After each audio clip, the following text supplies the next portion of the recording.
Welcome back to another episode of Finance Fridays with Megan and Stacy. Hello, everyone. If you love the content that we're putting out, make sure to like and subscribe below. Leave comments, ask us questions. We really want your feedback about how we're doing and what you guys want to hear. In today's episode, we're going to go over 3 steps on how to build an emergency fund. Stacy, take it away. So, step 1. So if you guys haven't watched the budgeting video, we have a link below so you can go ahead and watch the budget video, because that's the first step you want to do is establish a budget and see where your money is going. Once you've done that, we want to go ahead and set a goal, right? So you're looking at what you're spending every month in this budget and multiply that by 3 or 6 or 4 months, whatever makes you comfortable. So that's step 1, is to set a goal. If we don't know where we're going and what we're after, we don't have anywhere to go. We have no target. Just to get a little bit personal, as a married woman, we have in our married household, we've got 1 child, obviously my husband, 2 dogs, 2 cars, 2 homes. There's a lot going on. So a lot of financial experts, or some of them, recommend $1,000 emergency fund. That does not work for us. That makes me very nervous and gives me severe anxiety. Yeah. So, and I think even when I was single, I never really had $1,000. Yeah, like I said, I have more, like I said, Stacey and I, we tend to do more, or we're a little bit more, like I said, anxiety over it. We want to make sure that we're good. Like I said, I moved into a house, my AC went out in the first 3 months, and that was over like $5,000. So the $1,000 would not have worked. But like I said, you have to start somewhere. So like I said, for your financial situation, if $1,000 is what you need, have $1,000. But for those who want to kind of go a little over that, I would just multiply your expenses by 3 to 6 months, like Stacy said, and that's gonna set you up for your goal. Yeah, so definitely go ahead, set that number, put it in stone, and let's work towards it. Awesome. And step 2, pay yourself. So how are we going to get to that goal? So say you decide that your goal is going to be $10,000 into your emergency fund. How do you get there? So going back to the budget, looking after your expenses, and expenses literally are just going to be the food, shelter, utilities, transportation. Do not throw in your girls' trip or dinner that you have next week. It's just simply expensive. As our favorite Dave Ramsey says, beans and rice. Okay? So once you cover that, any extra money, throw that towards your emergency funds. The faster we get to that goal, the faster we can start attacking our debt and start investing. So we want to get to that number fast. Exactly. And if we see that we don't really have much left over after we pay ourselves, Stacy's going to get into ways we can get some extra cash. Step 3. Because we've been there. I've been there. I was that girl. I had no money.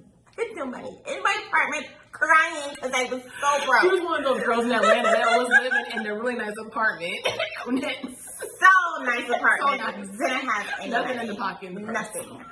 And I don't ever want to go back there again. That's why I'm just trying my best, our best, to be financially savvy and sound and secure, because it's not a good feeling.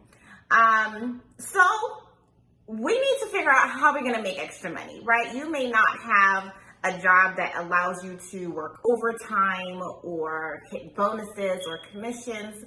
So there's other ways. It's not 9 to 5 is not the only way to make money. Good okay? hustle. So there's so many different things now. Yeah. Instacart. You can post stuff on Let Go, Uber, clothes. We recently sold a washing machine on Craigslist. Yeah. Do people even use that anymore? I didn't know, but they do. It's still there. And what is it that saying? One man's junk is another man's treasure. Yeah, you just never know. Like I said, like Stacey said, with clothes, I had so many clothes after my move. I sold them to a consignment shop, got $300 for clothes I was just going to give away. So like I said, you just never know in your home. So anything that you can find for extra cash, now is the time to get your hustle on. Absolutely. If you have a skill, I don't. Like, I pay to get my hair braided. Megan's really good at doing her own hair. You too. But if you're good at that stuff, go ahead and charge people for it. Yeah. They'll pay. My husband's a teacher. He tutors on the side. Virtual tutoring. There's also things teaching English to kids overseas in China. Yeah. And they pay good money for it. But are you willing to sacrifice to get this stuff done? Exactly. Right? None of this is easy. It's not. But it does take a lot of discipline. Yeah. So we have to be disciplined. If we are not happy where our financial situation is right now, we are trying to help you Exactly. put some steps in place so we can be secure. Just take the first step. Just That's take the which first is the most step. important part. So we're going to quickly recap what we said, because we said a lot. So the first step, Stacey, is what? Let's set a goal. Step number 1, set a goal. Yes, Let's sir. put a number in place. I didn't tell you guys this, but I did not follow that 3 to 6 months. I just have this number that makes me comfortable. And it's worked. It's your magic number, and that's My magic fine. number. That's fine. Like I said, you can just have that magic number. I just want to have 50,000, 25,000. Like I said, for me, I just have to calculate every little thing. So I just multiply it, but whatever works for you is what's most important. And then that's just step 2, which is pay yourself first. Like I said, if you want to reach these lofty goals of being a millionaire and starting these businesses, we got to take these small steps first. So build your emergency fund so you can attack your debt and ultimately invest into the future. Step 3.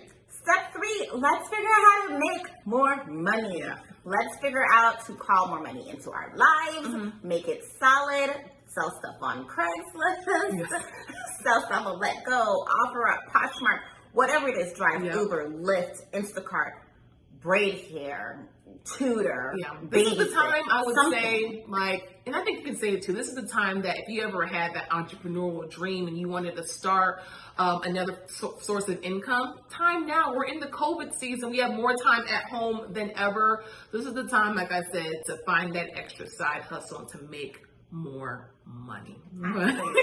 So if you have any questions, please ask us questions. We need some comments. We have a lot of videos we're going to put out. We want to find out what you want us to talk about. Leave it in the comments below, as well as follow us at _Finance Fridays on Instagram. You can find me at It's Megan. And me at Wife in the City. And until next time, have a happy Friday.